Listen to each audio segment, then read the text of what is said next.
Eu quero então nessa manhã te convidar a abrir a sua Bíblia, capítulo 15, a primeira carta de Paulo aos Coríntios, e nós vamos refletir basicamente no versículo 58, que é o versículo que fecha esse capítulo, né? Então, se você já pegou sua Bíblia aí, vamos fazer a leitura. Portanto, meus amados irmãos, sede firmes e constantes, sempre atuantes na obra do Senhor, sabendo que nele o vosso trabalho não é inútil. Nós temos uma outra versão que diz que, sabendo que nele o vosso trabalho não é vão. O apóstolo Paulo está fechando um ensinamento, uma parte do ensinamento sobre a ressurreição de Cristo, né? Nesse capítulo 15, ele traz uma doutrina muito ampla, muito profunda a respeito da ressurreição. A gente precisa lembrar que o apóstolo está escrevendo para irmãos, para a igreja, e para uma igreja especialmente, a igreja de Corinto, que estava recebendo alguns ensinos, algumas doutrinas contrárias à doutrina de Cristo. E uma das doutrinas que era ensinada na igreja de Corinto naquele momento é que não havia ressurreição. Então o apóstolo se sente compelido a esclarecer a igreja fatos a respeito da ressurreição. Esse tema, a ressurreição, nunca foi um tema muito fácil. Ainda no ministério de Jesus, a gente vê lá em Mateus, no capítulo 22, um dos textos que a gente tem, que fica registrado que os saduceus e os fariseus procuraram Jesus, e os saduceus se dirigiram a ele para questioná-lo a respeito da ressurreição.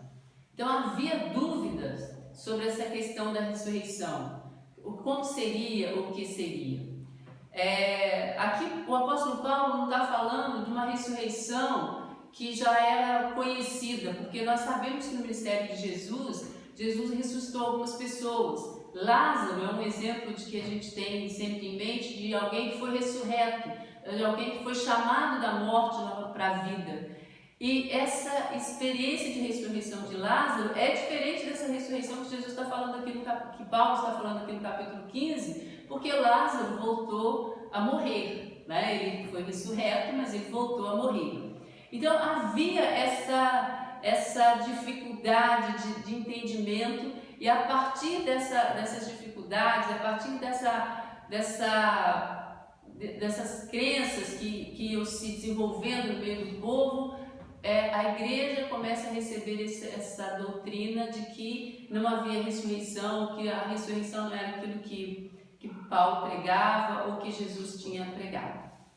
Então, esse ensino dos falsos mestres é refutado por Paulo aqui no capítulo 15, com alguns pontos que Paulo vai trabalhando. E nós não vamos trabalhar esses pontos, mas vamos lembrar deles para que a gente entenda esse fechamento e como esse fechamento do capítulo 15 pode ser para nós uma exortação muito pertinente e muito atual.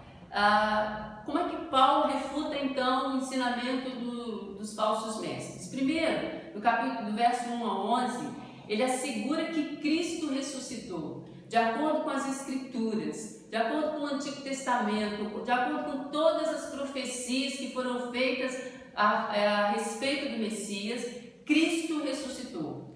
E ele diz, além de ressuscitar, ele apareceu a várias pessoas após a sua ressurreição e em situações diferentes. Então a gente se lembra do encontro de Jesus com seus discípulos na praia. Nós nos lembramos de quando ele apareceu num lugar fechado e disse, paz seja convosco. Nós nos lembramos da sua assunção, quando mais de 500 pessoas viram quando ele subiu ao céu. Então Jesus, a ressurreição de Jesus fica patente, apesar de todos os ensinamentos contrários. Esses ensinamentos contrários, ele tinha também uma base no próprio dia da ressurreição. A gente lê que o evangelista escreve que alguém espalhou a notícia de que o corpo de Jesus teria sido roubado do seu túmulo para evitar que se cresça na ressurreição. Então Paulo diz, ele ressuscitou. Ele apareceu depois, ele esteve com as pessoas depois da ressurreição, ele comeu com as pessoas, ele comeu com com Pedro, ele comeu com os apóstolos que estavam lá pescando, que estavam desolados. Então Jesus apareceu, Jesus se relacionou com as pessoas após a sua ressurreição. Então, verso 1 ao 11, o apóstolo Paulo faz essa apresentação, essa refutação. Ele usa, a partir do verso 12 até o verso 28, ele apresenta também as consequências da ressurreição de Jesus. Ele diz, olha, se Cristo ressuscitou, os cristãos podem esperar na ressurreição. Ele é a primícia dessa nova criação. Então, nós também ressuscitaremos. Ele diz, Cristo venceu a morte pela ressurreição. Ele diz para aqueles que não creem, se você não crê na ressurreição, então não há nenhuma expectativa para você. Então viva só essa vida e pronto. Então a ressurreição de Jesus tem consequências na nossa vida, para os que creem e para aqueles que não creem. O apóstolo Paulo diz isso a partir do verso 12. E do verso 29 ao 34, ele reforça que a ressurreição de Cristo é a nossa esperança. Se a gente não crê na ressurreição de Jesus, não há nenhuma esperança para nós. Nós vamos viver essa vida e acabou. Mas se nós cremos na ressurreição, nós temos uma visão para diante, para além desta vida. Isso é um fato extremamente importante para nós. No versículo final do texto, ele vai pintando um retrato de como serão os ressuscitados. E ele usa uma analogia para explicar essa ressurreição. Ele usa a analogia do grão que é lançado na terra e que ele nasce, brota de uma maneira diferente. Ele diz que nós nascemos assim corruptíveis, mas que nós vamos ressuscitar incorruptíveis. Então nós temos um retrato de como será essa ressurreição. E no verso 58, ele dá o fechamento desse ensinamento, apresentando algumas atitudes que o cristão deve ter em face desse conhecimento da ressurreição. Então ele diz assim, primeira coisa que ele diz, sede firmes e constantes. É a primeira advertência do apóstolo Paulo. Ele diz, se você conhece tudo, se você entendeu o que é a ressurreição, se você crê na ressurreição, você precisa ser firme e constante. O que a gente pensa sobre ser firme e constante? A firmeza e a constância nos dá a ideia de alguma coisa que é fixo, né? A palavra grega que dá a ideia a constante, por exemplo, é uma palavra que traz a ideia de ficar de pé, de ficar ereto, de ficar fixo, de ter segurança. Então o apóstolo Paulo diz, portanto, então se você crê na ressurreição, seja firme e constante. Ser firme e constante é uma admoestação que a Bíblia nos faz algumas vezes. Lá em Gálatas, no capítulo 5, verso 1, o próprio apóstolo Paulo, escrevendo à igreja que está na Galácia, diz assim, para a liberdade foi que Cristo nos libertou. Portanto, permanecei firmes e não vos sujeitais novamente a um jugo de escravidão. Então, o apóstolo Paulo nos ensina que nós corremos o risco de perdermos a nossa firmeza e de perdermos a nossa constância. O que é uma constância? É algo que se repete paulatinamente, constantemente, com regularidade. Paulo diz que nós devemos ser firmes e que as nossas ações, que são reflexo dessa firmeza, elas devem ser regulares, devem acontecer sempre. Assim como as chuvas são regulares, deveriam ser regulares, como as estações do ano são regulares, as nossas ações em fé também precisam ser regulares. Então, ele diz, sejam firmes e constantes. O que pode abalar a nossa firmeza? O que pode nos deixar abalados a ponto de não sermos constantes na nossa vida cristã, na nossa vida de oração, na nossa vida de leitura da palavra, na nossa vida de serviço ao Senhor? Pelo menos duas coisas podem nos atrapalhar seriamente. A primeira delas é a ansiedade. Jesus disse que a gente não deve andar ansioso por coisa alguma, que a cada dia basta o seu próprio mal. O apóstolo Paulo, ensinando sobre esse assunto, ele diz que nós devemos fazer conhecidas diante de Deus cada uma das nossas necessidades, né? A gente aprende uma palavra que a gente pode lançar sobre ele as nossas ansiedades. O apóstolo Pedro diz isso, sabendo que ele tem cuidado de nós. Então, a ansiedade pode nos abalar a ponto de nos tirar a firmeza, de nos tirar a constância no nosso trabalho. Nós vivemos dias de ansiedades. As notícias que nós temos ouvido nos traz tremenda ansiedade. Nós não sabemos, a maioria de nós não sabe muito bem o que vai acontecer daqui a alguns meses, a maioria de nós não sabe o que vai acontecer amanhã, e aquilo que nós pensávamos ser segurança para nós está seriamente abalado, né? Nós não podemos confiar nas circunstâncias. Eu quero nessa manhã então te lembrar que Jesus nos ensina a lançar sobre ele a nossa ansiedade com a certeza de que ele está cuidando de nós, cuidando daqueles que o buscam, daqueles que querem continuar firmes na fé, na confiança que ele tem. O apóstolo Paulo está dizendo aqui para os coríntios, se vocês creem na ressurreição, se vocês conhecem essa doutrina, esse ensinamento, se vocês creem que Jesus ressuscitou, que vocês também ressuscitarão após a morte, vocês sejam firmes nesta fé, nesta convicção. Então, nessa manhã nós somos chamados a nos manter firmes naquilo que o Senhor já revelou dele para cada um de nós, na convicção de que não importa o que acontecer com a nossa vida, nós estaremos com ele. Na convicção de que não importa o que acontecer conosco amanhã, ele estará conosco por causa da sua promessa. Então, nessa visão, nós devemos continuar firmes. Outra coisa que pode abalar a nossa fé, a nossa constância, a nossa firmeza, está registrado lá na carta de 1 João, no capítulo 4, verso 18.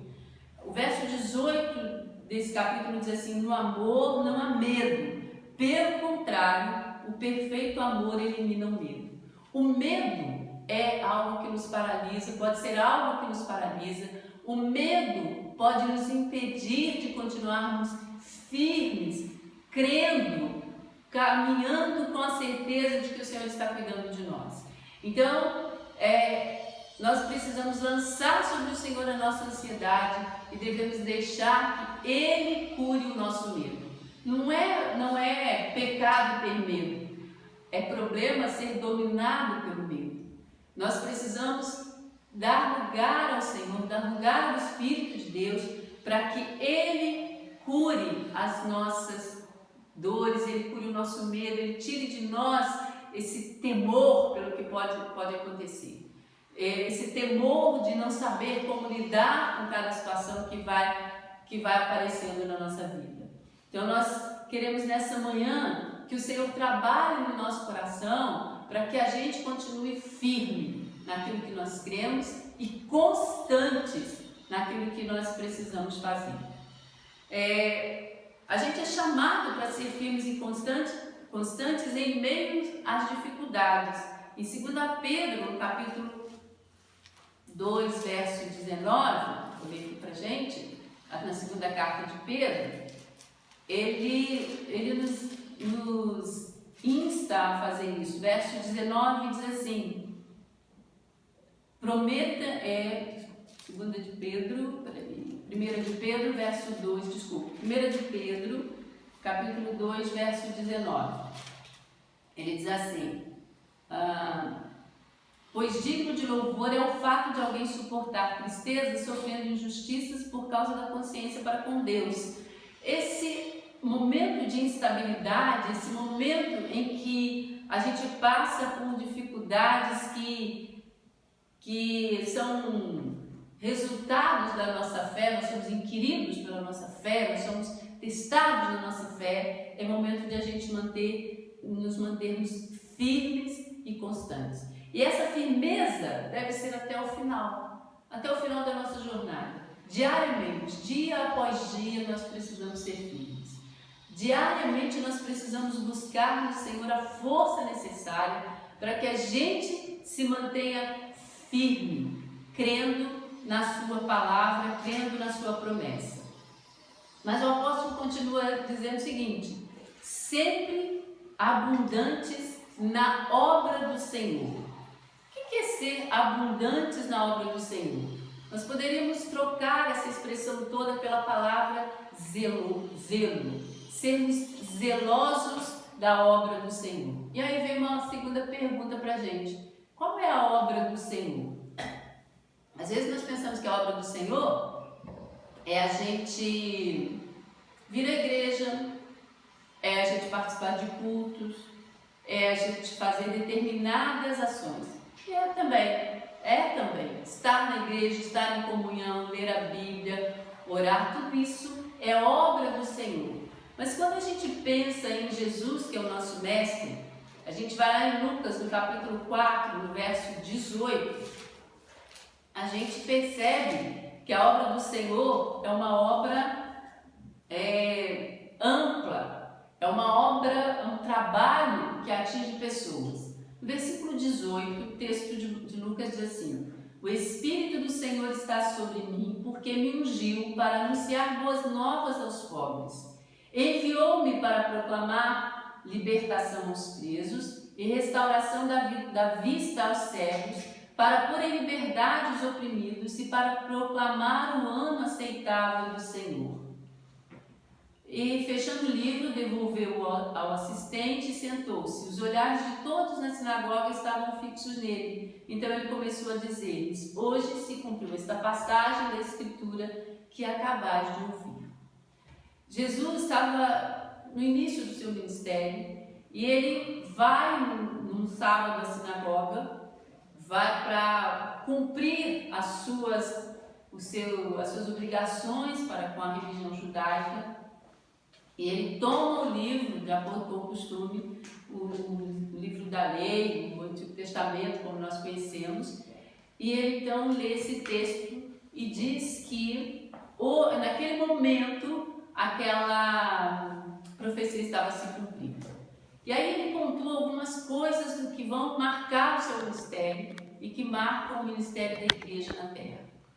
Ele diz que, primeiro, que o Espírito do Senhor está sobre ele. É o Espírito do Senhor quem nos movimenta. É o Espírito do Senhor quem deve ser aquele que nos dirige, aquele que nos diz o que fazer, quando fazer e como fazer. Então nós precisamos ser guiados pelo Espírito, ser zelosos na obra do Senhor. Começa por dar ouvidos à voz do Espírito Santo. Aquilo que o Espírito Santo fala conosco, através da palavra, através de outras pessoas, de outros irmãos, através de meios que podem ser muitíssimos variados, mas que são usados por Deus para nos guiar. Ele diz: ele me ungiu para anunciar boas novas aos pobres. Então, ser zeloso e operoso na obra do Senhor é ter responsabilidade com essa ação de anunciar as boas novas. As boas novas é o Evangelho. A boa nova é que há salvação em Cristo. A boa nova é que há libertação. A boa nova é que nós podemos confiar em Cristo, porque Ele ressuscitou, Ele venceu a morte, Ele é aquele que nos sustenta com a sua vida. Ele continua dizendo assim: enviou-me para proclamar libertação aos presos.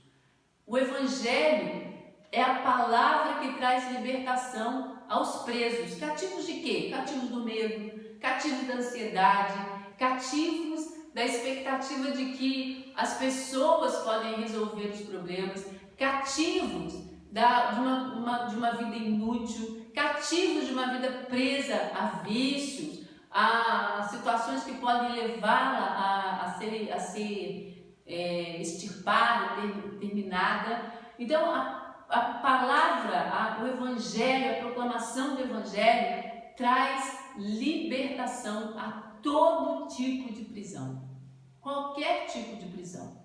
qualquer coisa que possa nos prender, que possa nos impedir de viver a plenitude de vida que Cristo conquistou para nós na cruz, o Evangelho é a palavra de libertação. E ele continua dizendo que essa palavra, esse Evangelho também traz restauração da vista aos cegos. Jesus não estava certamente se referindo somente à visão física, muito embora ele tenha no seu ministério ministrado cura aos cegos fisicamente. Mas, sobretudo, Jesus nos fala de uma restauração de vista espiritual, capaz de enxergar, de ver além das circunstâncias e das épocas. Essa visão que somente o Espírito Santo pode dar, essa visão que somente a palavra de Deus pode dar àqueles que creem. Então, o trabalho, a obra de Jesus é esta. E por em liberdade os oprimidos, né? Proclamar o ano aceitável do Senhor. Proclamar que esse é o tempo da aceitação do Senhor.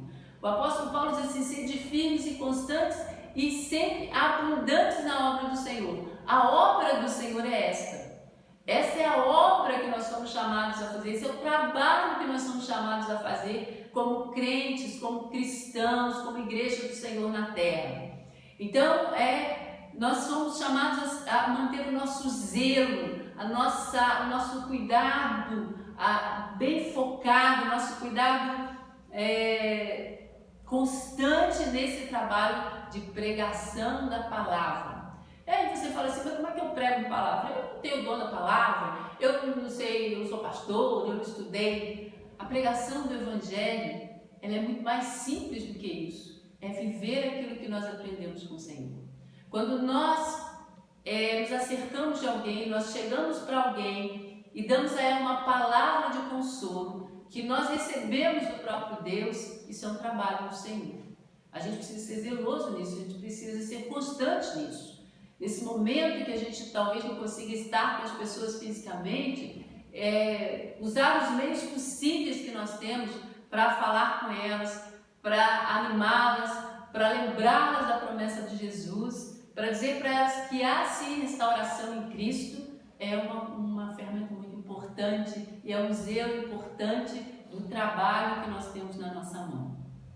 Ser abundante e zeloso na obra do Senhor é lembrar que o Evangelho é para pessoas e que as pessoas precisam ser alcançadas por Ele para a libertação, para que elas creiam em Jesus, assim como eu e você cremos que Jesus ressuscitou e que Ele é poderoso para nos ressuscitar da morte e que por isso nós não precisamos ter medo nem viver em ansiedade. Levar essa mensagem é o trabalho que nós temos na nossa mão.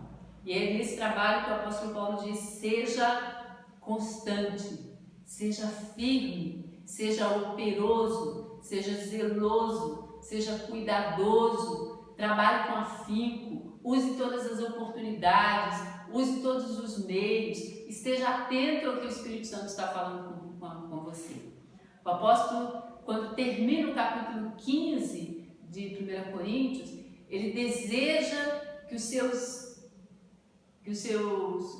rebanho, que a sua igreja, que a igreja que estava ali recebendo aquela instrução equivocada, se volte novamente para a instrução correta e trabalhe, e seja operosa, e faça o que precisa ser feito. Nesse tempo de dificuldade, nos tempos de dificuldades da nossa vida, nos dias de dificuldades da nossa vida, nós somos chamados ainda a sermos operosos e zelosos no trabalho do Senhor, no trabalho de proclamar que esse é o tempo aceitável, que esse é o tempo da salvação, que esse é o tempo em que todas as pessoas que creem em Jesus, que ouvirem a sua palavra, que confessarem a Jesus como Senhor e Salvador das suas vidas, terão as suas vidas restauradas nesse tempo e terão a esperança da ressurreição. E essa é a esperança que nos move. A esperança da ressurreição deve funcionar para a gente como um combustível, como uma motivação para o nosso trabalho no Senhor. Então, saber que Cristo ressuscitou, que nós vamos ressuscitar, não é algo para nos deixar confortáveis na cadeira, no sofá, parados, esperando, aguardando. É um combustível, uma motivação para que a gente trabalhe, para que a gente faça aquilo que o Senhor colocou na nossa mão para fazer.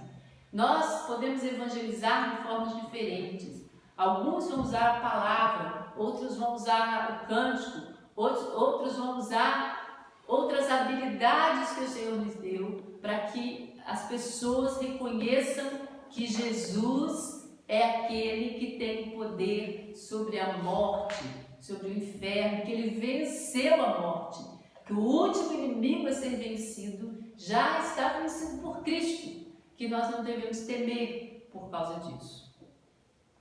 Por que então que a gente precisa ser firme e constante na ideia do apóstolo Paulo, zeloso do trabalho do Senhor? Ele diz porque o trabalho que é feito no Senhor e para o Senhor não é vão, significa que ele tem resultado. Tudo aquilo que a gente faz, embora às vezes nós não consigamos ver os resultados imediatamente, se ele foi feito em Cristo, ele dará resultado. Nós sabemos, eu e você deve ter algum testemunho aí que você está lembrando, você deve ter alguma história que está vindo na sua cabeça, de alguém que fez alguma coisa, que empenhou a sua vida no trabalho para o Senhor, com desvelo, com cuidado, e que partiu desta vida sem ver esse resultado. Mas aqueles que vieram depois dele viram o resultado do trabalho, porque no Senhor nada fica sem resposta.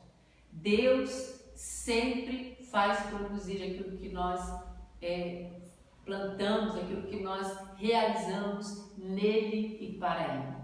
O capítulo 11 de Hebreus é uma galeria de gente que fez o que tinha que ser feito, que obedeceu a voz do Senhor, que andou de acordo com a instrução do Espírito, que sofreu as consequências de crer em Cristo, que não viu fisicamente o resultado do seu trabalho, mas a palavra de Deus diz que eles saudaram de longe a promessa que era a vinda do Senhor, que eles creram nela e que eles não podem não ter visto o resultado do seu trabalho, humanamente falando, mas que esse trabalho ecoa na eternidade.